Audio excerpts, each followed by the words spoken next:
ये मैं हूँ, ये मेरे पापा है और हम आजी आजोबा के साथ पार्टी कर रहे हैं।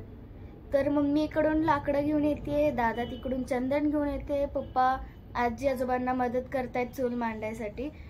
बाबा मोठे मोठे दगड तिकडनं घेऊन येत आहेत आणि पप्पा जाऊन त्यांना उचलून द्यायला मदत करतायत। आई दादाला सांगते की घागर भरून आण, पाणी आण शेतातल्या घरातून।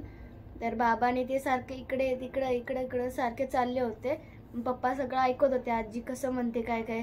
आणि मम्मी इकडनं ना लाकडं गोळा करून घेऊन येते ती। मी पप्पाला विचारलं कसं वाटते, तर पप्पा म्हटले झाक वाटते एकदम मस्त। आईचं चालू होतं तिकडे, मम्मी तिकडं लाकडं घेऊन येत होती। तर तिला तेवढीशी लाकडं उचलायला किती वेळ लागत होता। तर आईला म्हटलं आई काय करणार आहेस ग जेवायला, तर आई म्हटली कच कच कच कच कापून चिकन करायचं की। म्हणून तर चूल मांडले तेवढ्या मोठ्या, एवढी मोठी मोठी भांडी आणली होती चिकन बनवण्यासाठी। रस्सा चिकन वगैरे वगैरे। आणि पप्पांचं जेवण ते घरातूनच मम्मीनं केलं होतं। त्यांनी हे मम्मीला ना झाडावरती एक फूल सापडलं होतं, ते मम्मीनं डोक्यात घालून घेतलं होतं। थांबा दाखवते तुम्हाला। हे मम्मी इकडून येते आणि इतक्या हळूहळू येते आणि तिथूनच लाकडं फेकणार बघा, खालून घेऊन येणार नाही। पहिला जी अंडी होती तिने लाकडं खाली टाकली, आता जरा जराशी उचलून आणते। पप्पा म्हटलं जावा जरा मदत करा। पप्पा म्हटले तिच्या घरी आलो ना करू देते, तरी गेले पप्पा। आणि नंतर ना बघते याच्या डोक्यात तिनं ती छत्री काय काय होतं ते डोक्यात घातलं होतं। आणि आईचं अजून चूलच मांडायला चालली होती। हे बघा एवढीशीच लाकडं आणायला एवढे अर्धा तास घालवले असेल। आणि ते झाडावरती तिला फूल सापडलं, ते परत डोक्यात घालून गेल बघा। लाकडं सापडत नव्हती मला बघ आता ते डोक्यात घालून घेणार, ते काय मशरूम सारखं होतं ते लाकडा, त्याच्यातून मला रस्सा प्यायचा आहे। शी डोक्यात घातलेलं आहे। आणि आज मम्मीने घातलेला आहे गरारा का शरारा, शरारा शरारा। पप्पांना बसवला मी कांदा कापायला, तर पप्पा एकदम खुश। कांदा कापण्यात पप्पा एक्सपर्ट आहेत आमचे, एवढ्या फास्ट कापतात ना। हे घ्या सगळे, तू सोलून घ्या पहिला, मी तुम्हाला कापून द्या, मला 2-2 भाग करून मी तुम्हाला सोलून देते। रडवायचं नाही अजिबात मला आज। कांद्यानं असू देत नाही तर कशानं पण असू देत। एक्साइटेड आहेत पप्पा एकदम ते कांदा सोलायसाठी। आणि बाबाने ना एवढी मोठी सासूच्या शेतात पार्टी करायची आहे। हे कॅन भरून पाणी आणून ठेवलं होतं पप्पांनी प्यायसाठी। तर हे पप्पा एकदम एक्साइटेड कशासाठी तेच समजेना। आणि तिकडनं आमचा पुष्पा यायला लागलाय चंदन घेऊन। तर बघा केवढं मोठं चंदन घेऊन आलंय, काळं चंदन आहे काय ते? बघ की आता आला पुष्पा। पुष्पा साला लाकडं उचले का साला असं म्हणायला पाहिजे। आईने इकडं सगळ्या भांड्यांना ना बूड घेऊन ठेवलाय, बूड म्हणतात तिकडे असे, म्हणजे ते राखत निरमा वगैरे घालून ना भांड्यांना वगैरे लावतात, त्याच्यामुळे ते भांडी जास्त काळी होत नाहीत। आणि जरी काळी झाली तर घासताळी पटकन निघतात। तर आईची ट्रिक तर ती वापरून ती आपली करते। दादाने तिकडनं लाकडे घेऊन आले, तोपर्यंत बाबा घेऊन आले। नंतर पप्पाना कांद्याला 2 पीस करून मम्मीला देत होते। मम्मी पटकन सोलून, मग पप्पा कटकट कटकट कटकट एकदम फास्ट मध्ये बारीक कापत होते। कचकच कांदा कापताना बोट सुरीतनं वाचवली, हाताला चटका लागला तरी मी कढई तापवली। अरे इकडे ये बाई, इकडे चुली पण आहेत रे गौरांग, कढई पण गरम झाली असेल बघ जरा। पप्पा सांगते त्याला तिकडे दाखव तिकडे दाखव, तर आमचा दादा एकाच डायरेक्शनला दाखवते। हे बघा अशा चुली मांडल्या होत्या 3, नंतर एक बरं 2 चुली बारक्या बारक्या मांडल्या भाकरीसाठी। आई आणि बाबा तिकडे चूल पेटवते। वारे येत होतं मग सारखं धूर, एकदा इकडे जातो एकदा आमच्याकडे येत होता। आणि आता कोणी पाहुणे नव्हते, तो किती 12च्या दरम्यान सगळे पाहुणे आले आणि मग परत चालू केलं। चूल पेटवायला मला आईनं सांगितली होती, 2 वेळा मी माचीची काडी पेटवली, जमलं नाही म्हणून येऊन बसले कांदा सोलायला। आणि पप्पा म्हटले हो बाजूला, तुझ्या बाबाने केलेलं। आणि केलं माझ्या बाबानंच, मग चूल पेटवून दिली।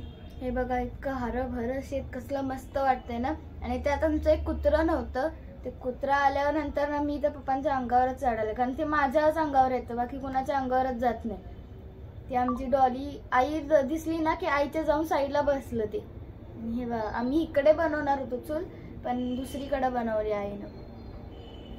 तिथं काय ते झाडाच्या तिथं लईच गवत होतं ग, ते काढायला तेवढं पाहिजे होतं। मग आईला काल तिथे ना झाडाखाली म्हणजे व्यवस्थित सावली वगैरे वाटली होती, म्हणून तिने ह्या झाडाखालचं सगळं काल माळ करून ठेवलं होतं। आणि ऊन आलं ना आज इकडे, ते म्हणत असेल शुभांगी चव्हाण आले आता दिवे तिला चटका, म्हणूनच इकडे ऊन सगळं आले। बाबांची आईला धडपड चालू आहे मदत करून द्यायला। ती एक चूल पेटली, आता दुसरी पेटवणार, मग तिसरी पेटवणार। आणि आईनं सिक्वेन्स वाईज लावले, एकदम मोठी, मजारा बारकी, मजारा बारकी अशी 3 भांडी लावलेली आहे तिने. अजून आमची भाकरीला चूल लावायची बाकी आहे. ती आता पाहुणे मंडळी आल्यानंतर भाकरीला बसवणार आहे. तर आई म्हटली तोपर्यंत आपण हे जे आहे ना शिजायला वगैरे घालूया. तर मी इथे आम्ही आणलेलं आहे 5 किलो चिकन, मस्तपैकी करून एकदम तर्रीवालं वडायचं आहे. आज काय मग तुमचा मेनू काय? आणि 31 डिसेंबर कसं बघा सेलिब्रेशन करतोय आम्ही. तर ना हा अजून आमचे बरेच भाग होणार आहेत व्हिडिओचे.